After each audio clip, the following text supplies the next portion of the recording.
Okay, so essentially I've created 3 statements that are how might, given that was what Yeah. you're supposed to do? Okay, all right. And do they include strengths, weaknesses, opportunities, and threats?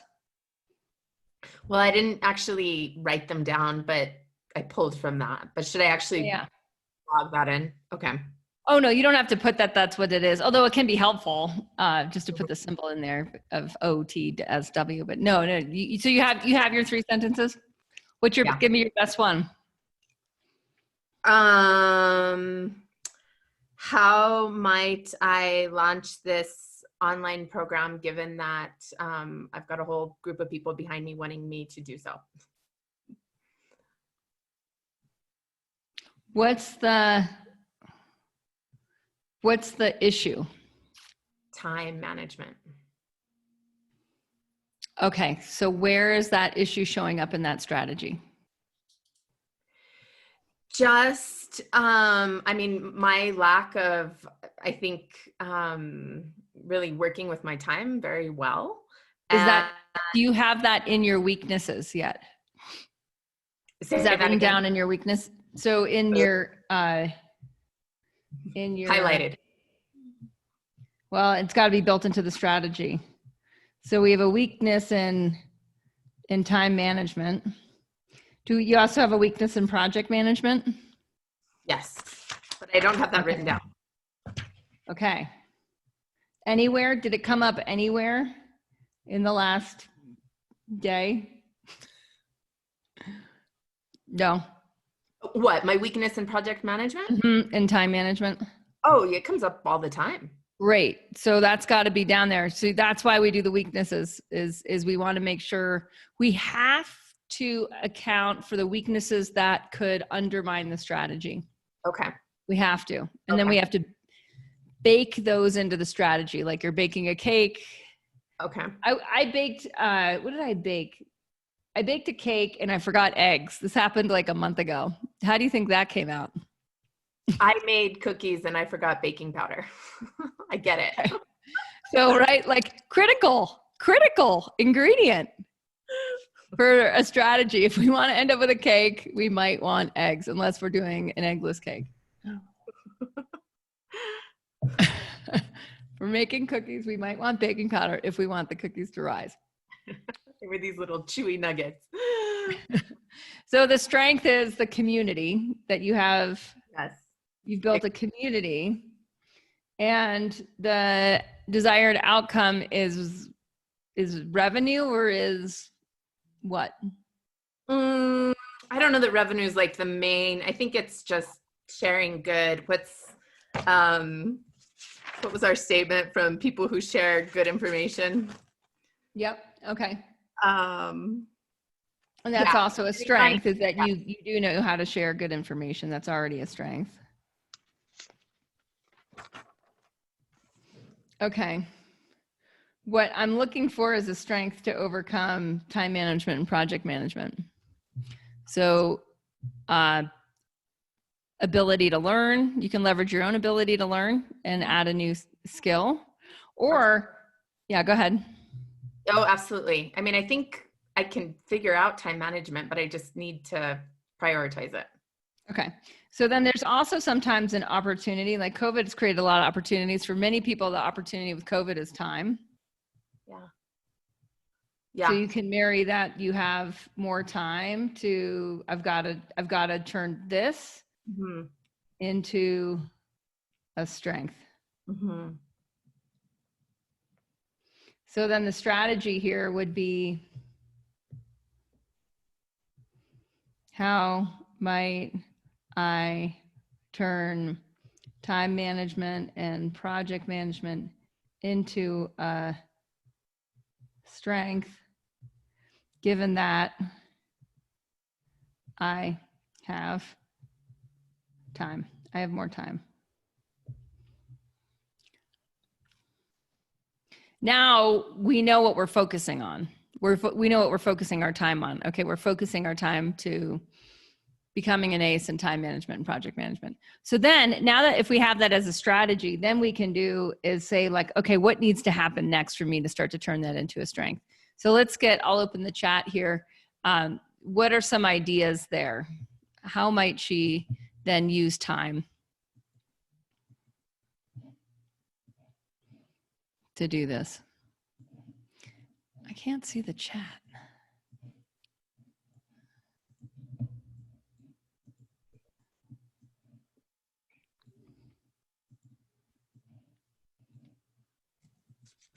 Okay. Do you have the technical skills to do what you're looking at doing? Not completely, no.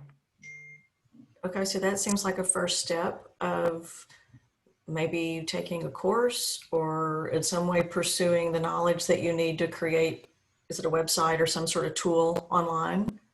Is that what we're talking about? I probably wouldn't be the one to build the website. I mean, I don't think I'm going to learn to build websites at this point, but I would. Is that one of the hire. projects is that you need is the website? There would have to be, yeah. Okay. So if you're not going to build it yourself, then you have to have the financial resources to pay someone else to do it. Right? Yeah, the resources are there. It's really just time. Like my time is already pretty filled. So it's just finding more time to, yeah, make some of these things happen. Yeah, right. And that might require some of the, oops, sorry, not sure what's going on there. That might require some of the non-essential, like really identifying the non-essential from the essential. Yeah, yeah.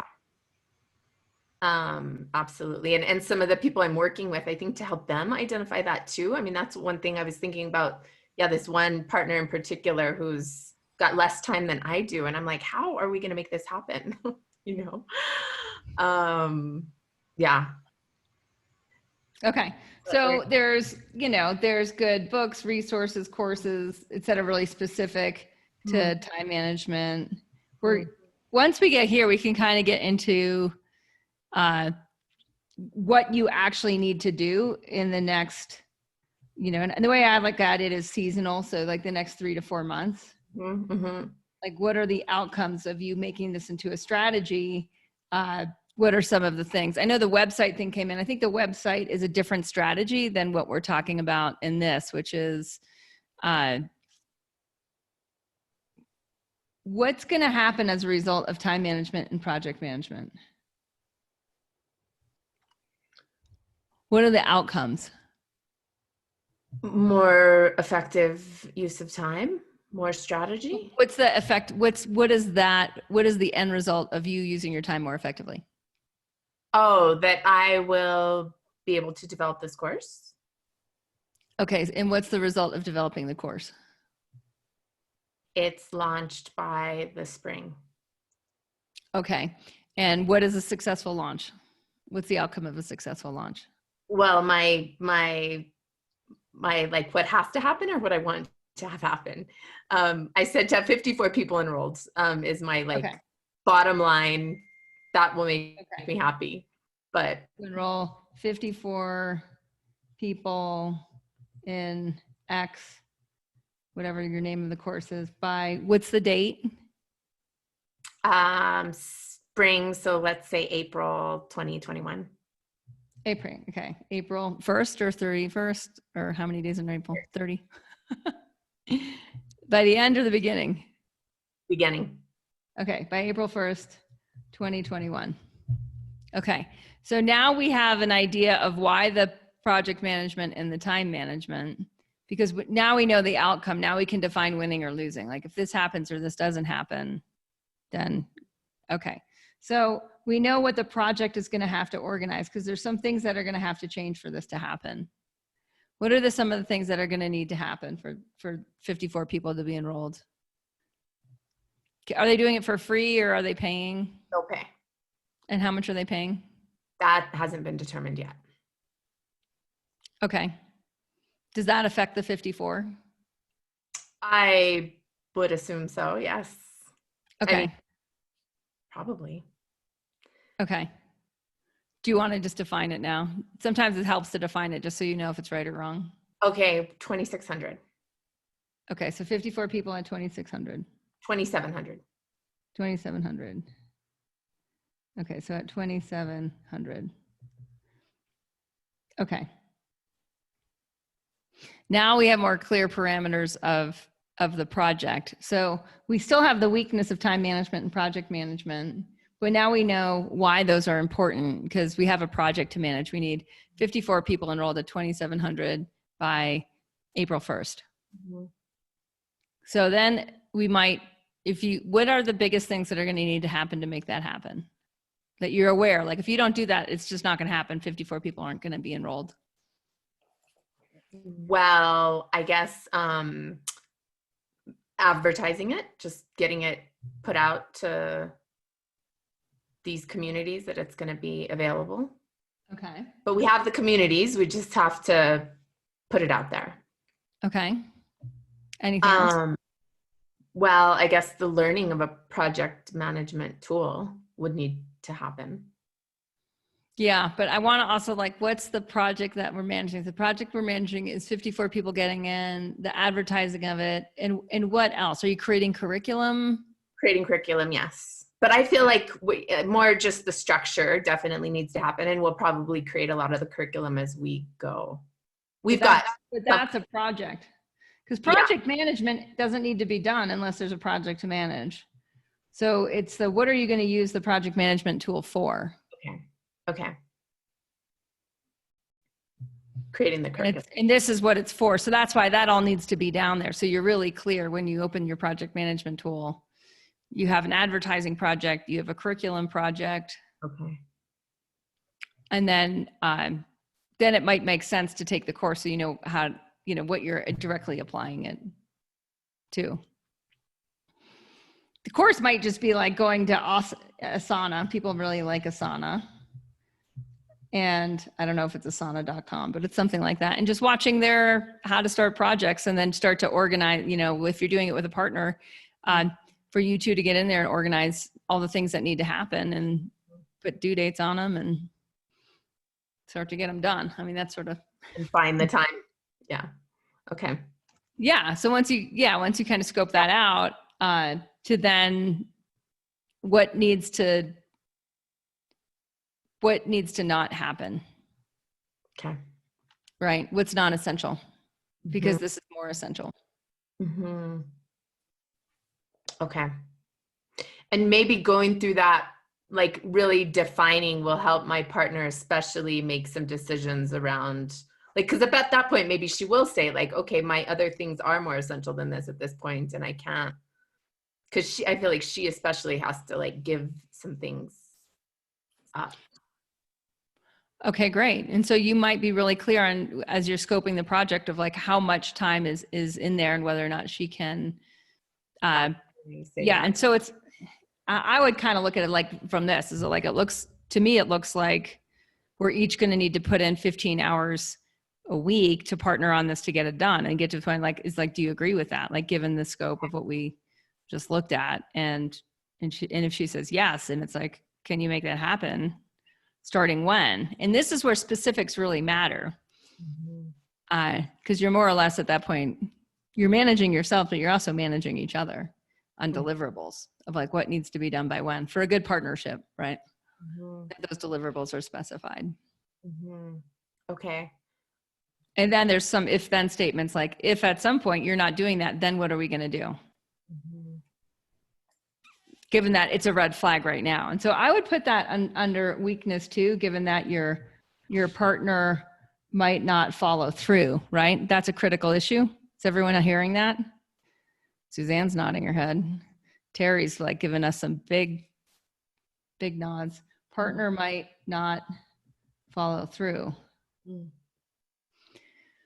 That's got to be baked into the strategy.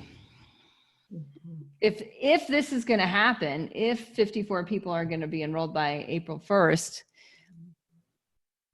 and that this is a critical issue because you're thinking about it and you know what she's like, or her schedule's like, the more honest we are to ourselves about the other people that we're working with, the better strategy we're going to make.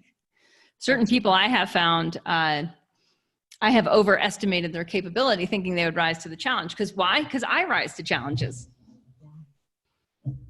Does me rising to challenges really have any effect on someone else's ability to rise to a challenge? if yes, to a pretty low percentage, right? Like I might be able to inspire, but chances are other factors will have a greater influence. Cate, do you feel in your experience at working on projects like this, like would it be wise to bring in another person and have more of us that had time, or do you think that complicates? Do you think in the beginning of something like this, it's better to just have two of us really working on it and figuring it out? Yeah, I would say, yeah, I would not like Bring in people require management. Okay. And if you don't know what it is you're managing, you're not going to be able to transfer tasks. Okay. You're not going to really know what you're asking them to do.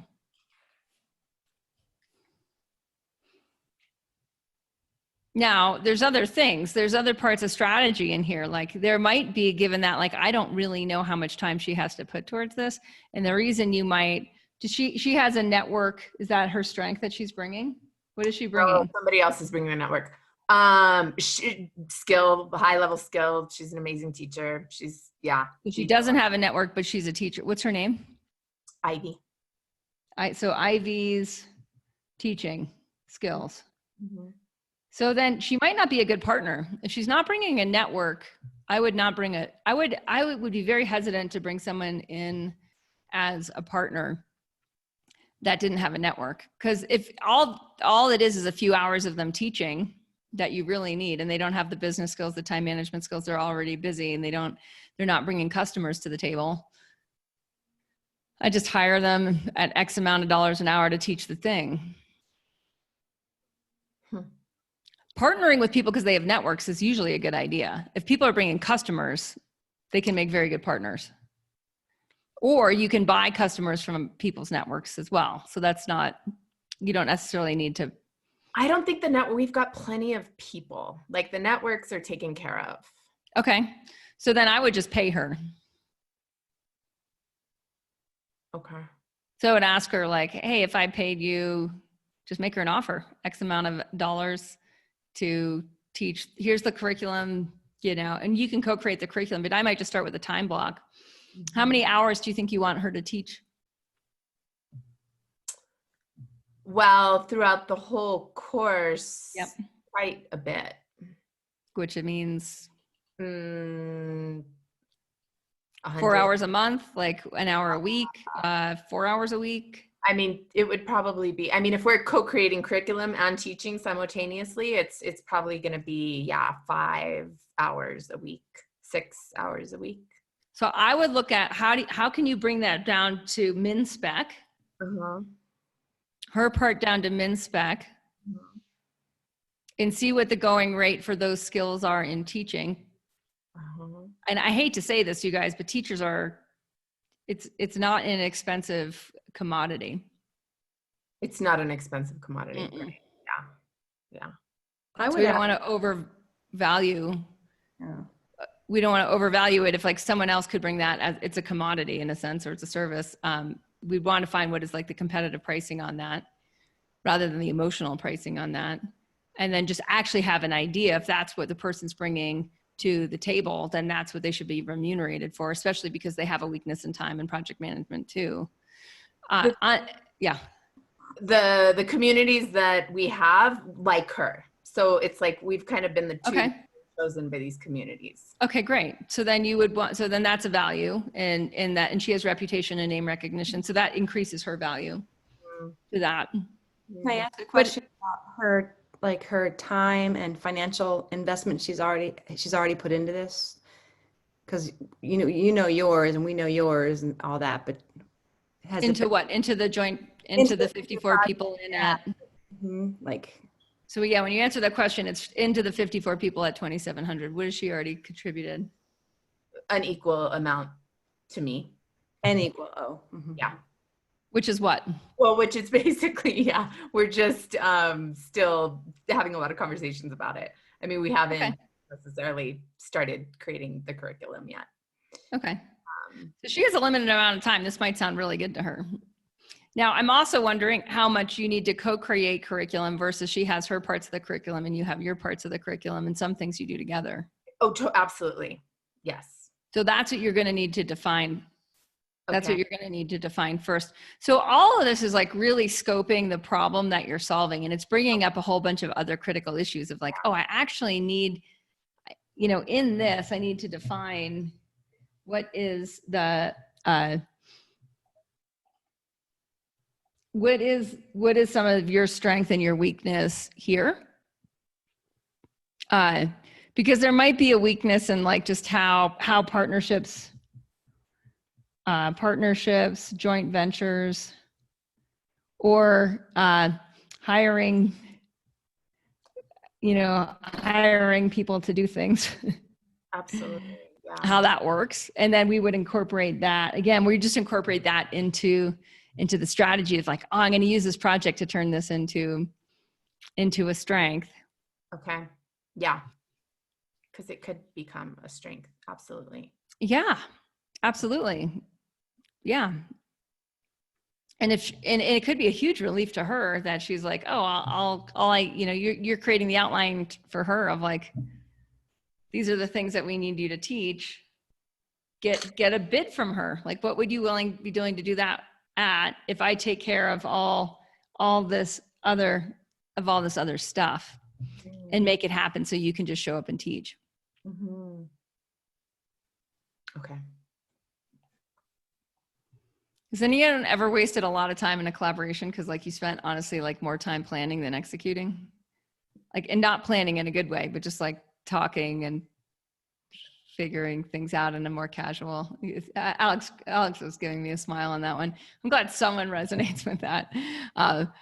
Because it can be fun. I mean, it can really be fun. But at the end of the day, when you're like, what this partner's really bringing to the table is authority and teaching, then let's just give them the opportunity to do that rather than put together the structure of a new business. If they're not bringing the network and they're not bringing the know-how into building the course and the website and doing the marketing and all that, if they're not bringing that to the table, chances are the money that would go to them that's not in their strength could go to someone where it is in their strength. Mm-hmm. Like someone who's great at, the market, like hiring someone that's really good at marketing launches. Mm-hmm. That money might much better go to that person. Absolutely. Okay. And then Ivy might be relieved because you're not asking her to get good at marketing launches when all she really wants to do is show up and teach and get paid for show up and teaching. Okay. Yeah, good. So we went from something that was pretty amorphous and we ended up at a strategy that's a lot more specific, even though it's still kind of messy on my piece of paper.